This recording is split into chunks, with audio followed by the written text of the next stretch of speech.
예, 국민이 뽑은 국민의 대통령, 우리 윤석열 대통령께서 건강한 모습으로 자기의 소신을 밝힌 담화문 35분짜리 구구절절 옳은 소리, 이것은 가짜뉴스도 아니고 대통령실에서 직접 밝힌 내용들입니다.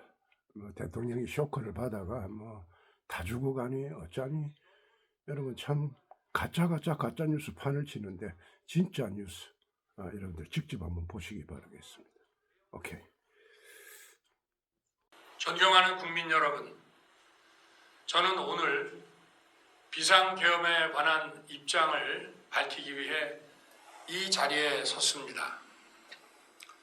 지금 야당은 비상계엄 선포가 내란죄에 해당한다며 광란의 칼춤을 추고 있습니다. 정말 그렇습니까?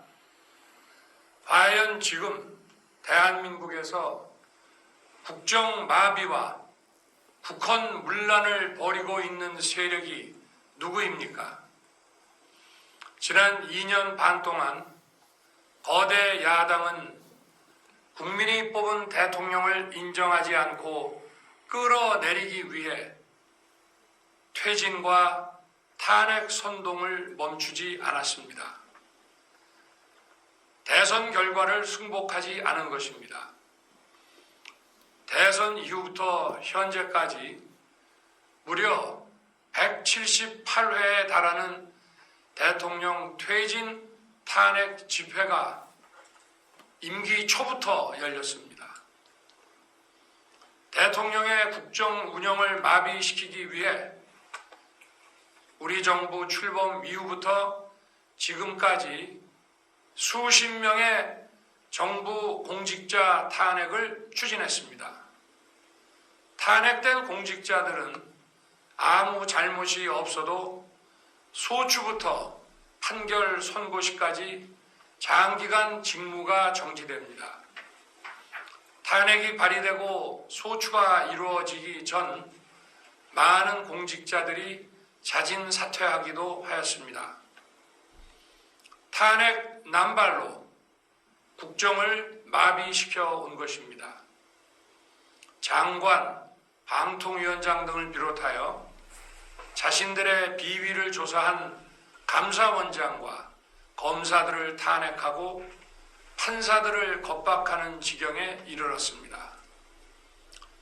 자신들의 비위를 덮기 위한 방탄 탄핵이고 공직기관과 법질서를 완전히 무너뜨리는 것입니다. 뿐만 아니라 위헌적 특검 법안을 27번이나 발의하면서 정치 선동 공세를 가해왔습니다. 급기야는 범죄자가 스스로 자기에게 면죄부를 주는 셀프 방탄 입법까지 밀어붙이고 있습니다. 거대 야당이 지배하는 국회가 자유민주주의의 기반이 아니라 자유민주주의 헌정 질서를 파괴하는 괴물이 된 것입니다. 이것이 국정마비요, 국가 위기 상황이 아니면 무엇이란 말입니까? 이것뿐만이 아닙니다. 지금 거대 야당은 국가 안보와 사회 안전까지 위협하고 있습니다.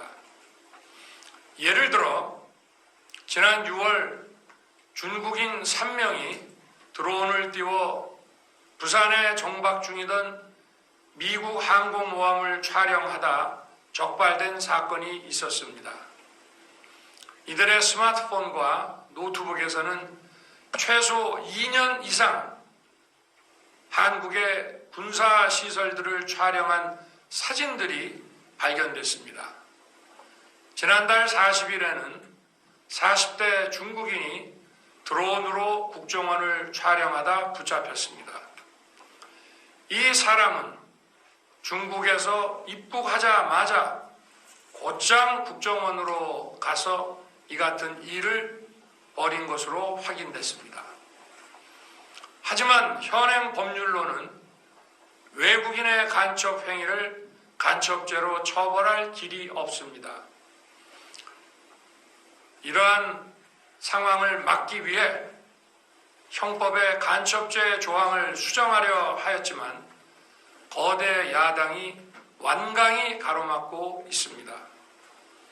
지난 정권 당시 국정원의 대공수사권을 박탈한 것도 모자라서 국가보안법 폐지도 시도하고 있습니다.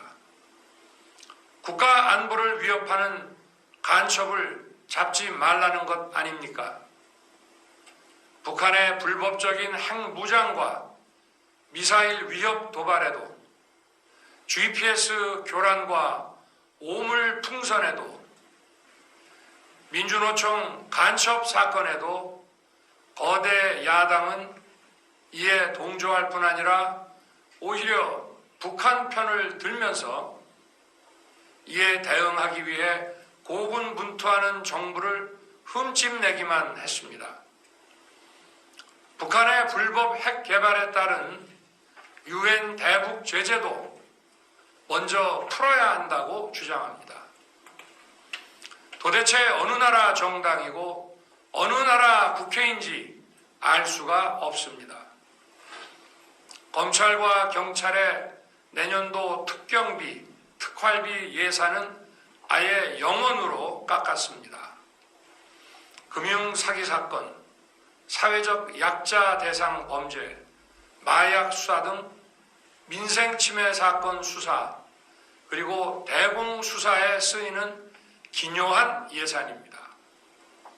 마약, 딥페이크 범죄 대응 예산까지도 대폭 삭감했습니다. 자신들을 향한 수사 방해를 넘어 마약 수사, 조폭 수사와 같은 민생사범 수사까지 가로막는 것입니다. 대한민국을 간첩 천국, 마약 소굴, 조폭 나라로 만들겠다는 것 아닙니까? 이런 사람들이야말로 나라를 망치려는 반국가 세력 아닙니까? 그래놓고 자신들의 특권을 유지하기 위한 국회 예산은 오히려 늘렸습니다. 경제도 위기 비상 상황입니다. 거대 야당은 대한민국의 성장 동력까지 꺼뜨리려고 하고 있습니다. 민주당이 삭감한 내년 예산 내역을 보면 잘 알 수 있습니다. 원전 생태계 지원 예산을 삭감하고 체코 원전 수출 지원 예산은 무려 90%를 깎아버렸습니다. 차세대 원전 개발 관련 예산은 거의 전액을 삭감했습니다. 기초과학연구, 양자, 반도체, 바이오 등 미래 성장 동력 예산도 대폭 삭감했습니다. 동해가스전 시추 예산, 이른바 대왕고래 사업 예산도 사실상 전액 삭감했습니다. 청년 일자리 지원 사업, 취약계층 아동 자산 형성 지원 사업, 아이들 돌봄 수당까지 손을 댔습니다. 산업 생태계 조성을 위한 혁신 성장 펀드, 강소기업 육성 예산도 삭감했습니다. 재해 대책 예비비는 무려 1조 원을 삭감하고 팬데믹 대비를 위한 백신 개발과 관련 R&D 예산도 깎았습니다. 이처럼 지금 대한민국은 거대 야당의 의회 독재와 폭거로 국정이 마비되고 사회 질서가 교란되어 행정과 사법의 정상적인 수행이 불가능한 상황입니다. 국민 여러분, 여기까지는 국민 여러분께서도 많이 아시고 계실 것입니다. 하지만 제가 비상계엄이라는 엄중한 결단을 내리기까지 그동안 직접 차마 밝히지 못했던 더 심각한 일들이 많이 있습니다. 작년 하반기 선거관리위원회를 비롯한 헌법기관들과 정부기관에 대해 북한의 해킹 공격이 있었습니다. 국가정보원이 이를 발견하고 정보 유출과 전산 시스템 안전성을 점검하고자 했습니다. 다른 모든 기관들은 자신들의 참관하에 국정원이 점검하는 것에 동의하여 시스템 점검이 진행되었습니다. 그러나 선거관리위원회는 헌법기관임을 내세우며 완강히 거부하였습니다. 그러다가 선관위의 대규모 채용 부정 사건이 터져 감사와 수사를 받게 되자 국정원의 점검을 받겠다고 한 발 물러섰습니다. 그렇지만 전체 시스템 장비의 아주 일부분만 점검에 응하였고 나머지는 불응했습니다.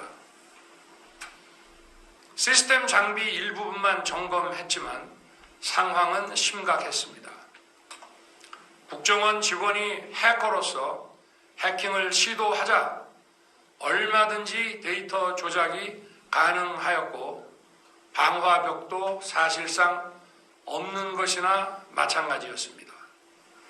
비밀번호도 아주 단순하여 1, 2, 3, 4, 5 같은 식이었습니다. 시스템 보안관리 회사도 아주 작은 규모의 전문성이 매우 부족한 회사였습니다. 저는 당시 대통령으로서 국정원의 보고를 받고 충격에 빠졌습니다. 민주주의의 핵심인 선거를 관리하는 전산 시스템이 이렇게 엉터리인데 어떻게 국민들이 선거 결과를 신뢰할 수 있겠습니까? 선관위도 국정원의 보안 점검 과정에 입회하여 지켜보았지만 자신들이 직접 데이터를 조작한 일이 없다는 변명만 되풀이할 뿐이었습니다. 선관위는 헌법기관이고 사법부 관계자들이 위원으로 있어 영장에 의한 압수수색이나 강제 수사가 사실상 불가능합니다. 스스로 협조하지 않으면 진상규명이 불가능합니다. 지난 24년 4월 총선을 앞두고도 문제 있는 부분에 대한 개선을 요구했지만 제대로 개선되었는지는 알 수 없습니다. 그래서 저는 이번에 국방장관에게 선관위 전산 시스템을 점검하도록 지시한 것입니다. 최근 거대 야당 민주당이 자신들의 비리를 수사하고 감사하는 서울중앙지검장과 검사들, 헌법기관인 감사원장을 탄핵하겠다고 하였을 때 저는 이제 더 이상은 그냥 지켜볼 수만 없다고 판단했습니다. 뭐라도 해야 되겠다고 생각했습니다.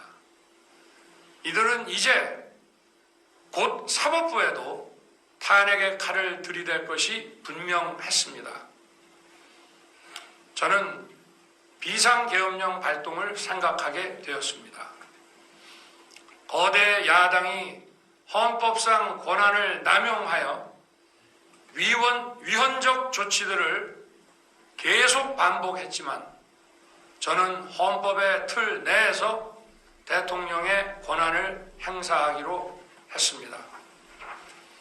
현재의 망국정 국정마비 상황을 사회 교란으로 인한 행정사법의 국가기능 붕괴 상태로 판단하여 계엄령을 발동하되 그 목적은 국민들에게 거대 야당의 반국가적 폐악을 알려 이를 멈추도록 경고하는 것이었습니다.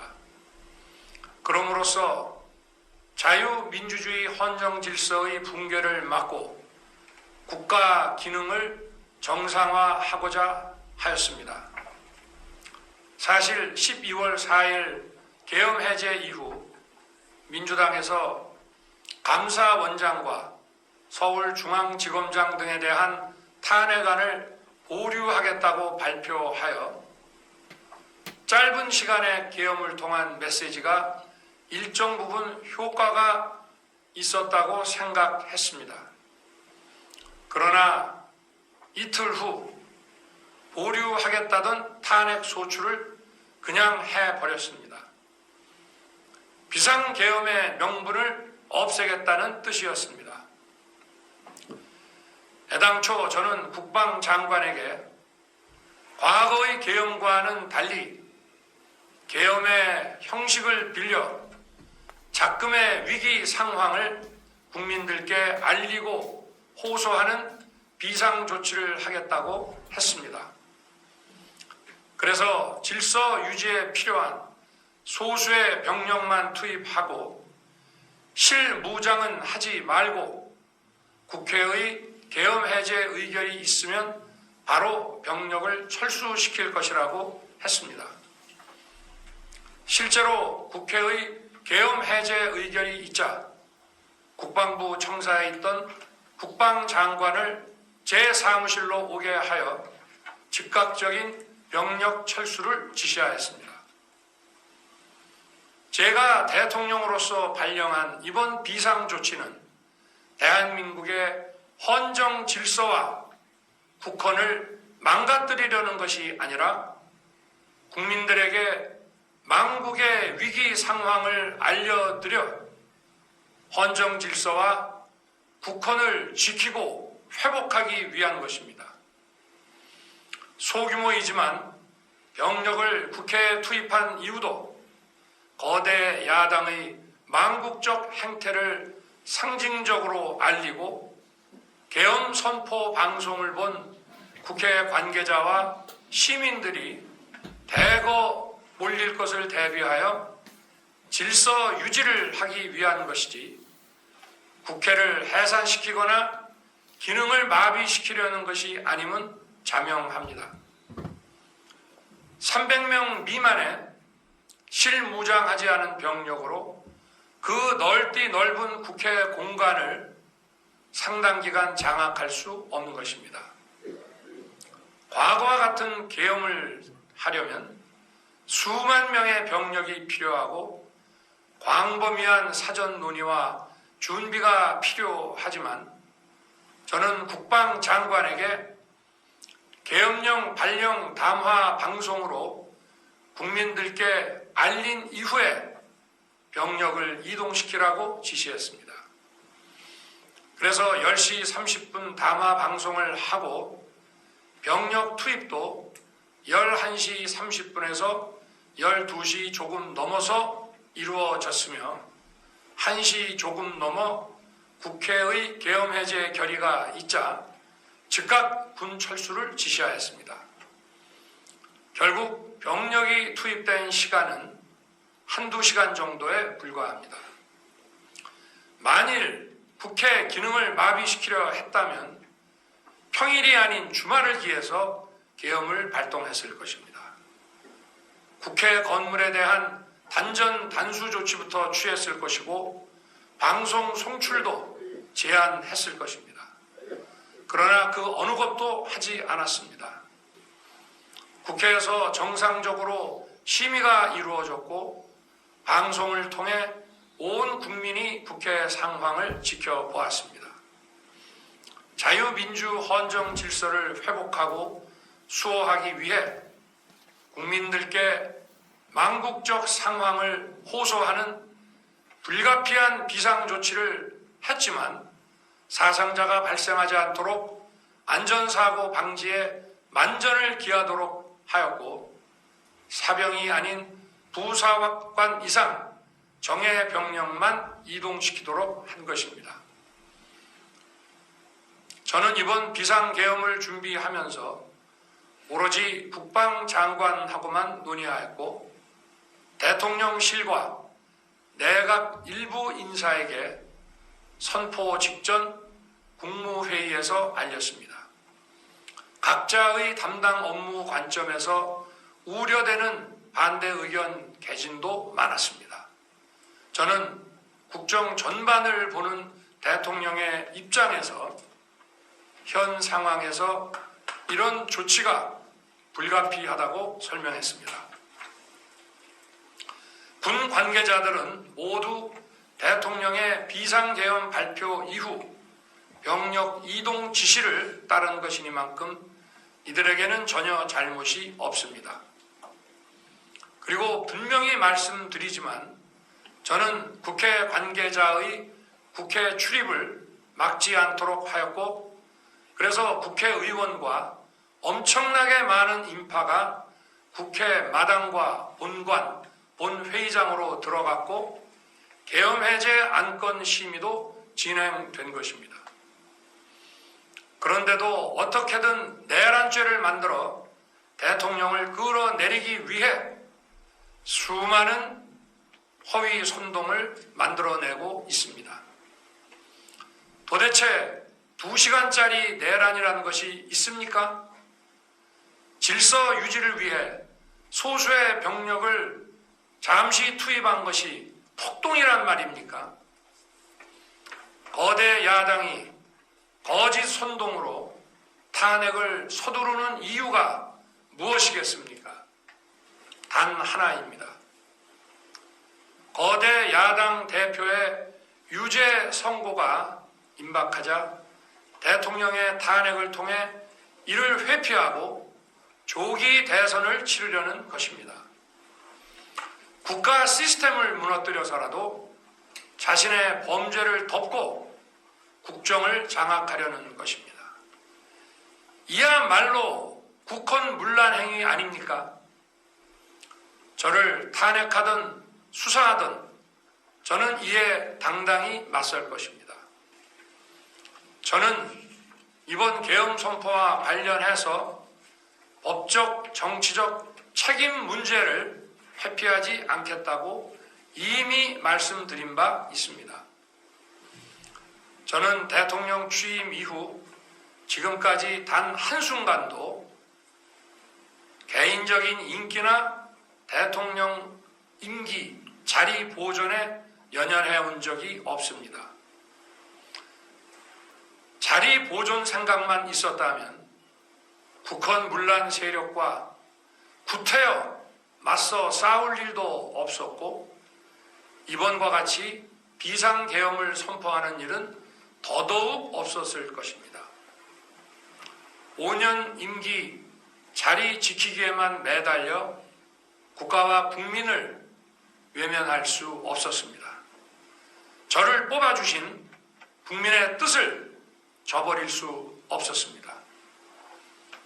하루가 멀다 하고 다수의 힘으로 입법 폭고를 일삼고 오로지 방탄에만 현안되어 있는 거대 야당의 의회 독재에 맞서 대한민국의 자유민주주의와 헌정 질서를 지키려 했던 것입니다.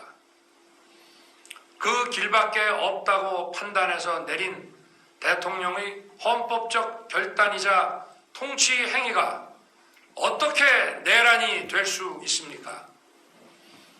대통령의 비상계엄 선포권 행사는 사명권 행사, 외교권 행사와 같은 사법심사의 대상이 되지 않는 통치 행위입니다. 국민 여러분, 지금 야당은 저를 중범죄자로 몰면서 당장 대통령 측에서 끌어내리려 하고 있습니다. 만일 망국적 국헌문란 세력이 이 나라를 지배한다면 어떤 일이 벌어지겠습니까? 위헌적인 법률, 셀프 면죄부 법률, 경제 폭망 법률들이 국회를 무차별 통과해서 이 나라를 완전히 부술 것입니다. 원전산업, 반도체 산업을 비롯한 미래 성장 동력은 고사될 것이고 중국산 태양광 시설들이 전국의 산림을 파괴할 것입니다. 우리 안보와 경제의 기반인 한미 동맹, 한미일 공조는 또다시 무너질 것입니다. 북한은 핵과 미사일을 고도화하여 우리의 삶을 더 심각하게 위협할 것입니다.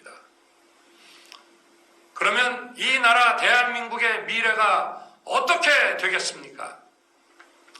간첩이 활개치고 마약이 미래 세대를 망가뜨리고 조폭이 설치는 그런 나라가 되지 않겠습니까? 지금껏 국정 마비와 국헌 문란을 주도한 세력과 범죄자 집단이 국정을 장악하고 대한민국의 미래를 위협하는 일만큼은 어떤 일이 있어도 막아야 합니다. 저는 끝까지 싸울 것입니다. 국민 여러분, 국정 마비의 망국적 비상 상황에서 나라를 지키기 위해 국정을 정상화하기 위해 대통령의 법적 권한으로 행사한 비상계엄 조치는 대통령의 고도의 정치적 판단이고 오로지 국회의 해제 요구만으로 통제할 수 있는 것입니다. 이것이 사법부의 판례와 헌법학계의 다수 의견임을 많은 분들이 알고 있습니다. 저는 국회 해제 요구를 즉각 수용했습니다. 계엄 발령 요건에 관해 다른 생각을 가지고 계신 분들도 있습니다만 나라를 살리려는 비상 조치를 나라를 망치려는 내란 행위로 보는 것은 여러 헌법학자와 법률가들이 지적하는 바와 같이 우리 헌법과 법 체계를 심각한 위험에 빠뜨리는 것입니다. 저는 묻고 싶습니다.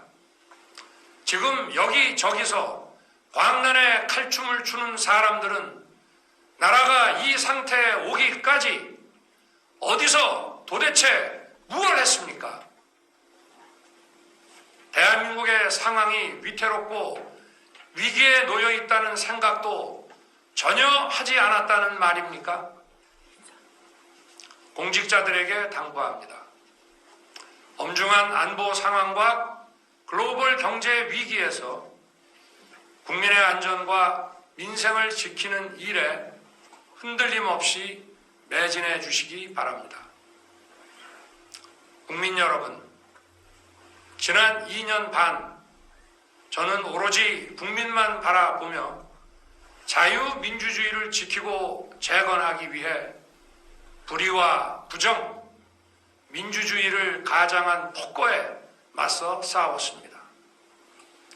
피와 땀으로 지켜온 대한민국, 우리의 자유민주주의를 지키는 길에 모두 하나가 되어주시길 간곡한 마음으로 호소드립니다.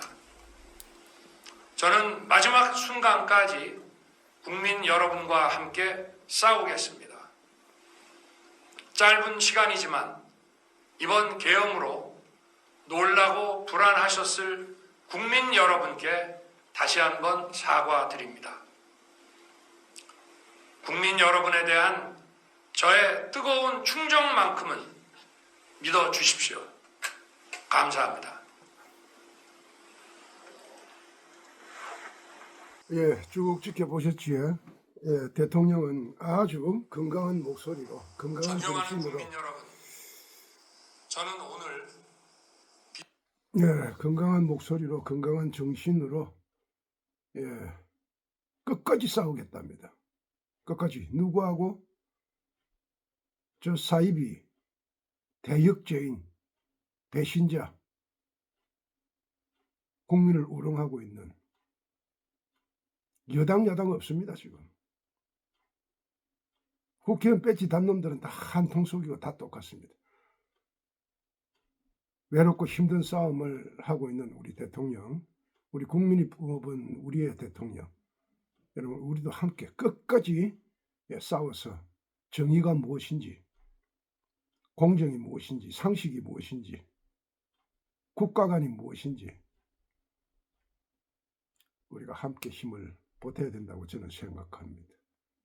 예, 국민들이여 일어나라. 학생들이여 정신 차리고 하나 되어 엉뚱한 길로 가고 있는, 공산화로 가고 있는 이 나라를 지켜야 됩니다. 지켜야 됩니다. 예, 지켜야 됩니다. 난세의 영웅이 난다 그랬는데 난세의 역적과 배신자도 함께 나옵니다. 누가 역적이고 누가 배신자인지 우리 국민 여러분들 정신 바짝 차리고 지켜보시고 잊어버리면 안 됩니다. 감사합니다. 오케이. 카트.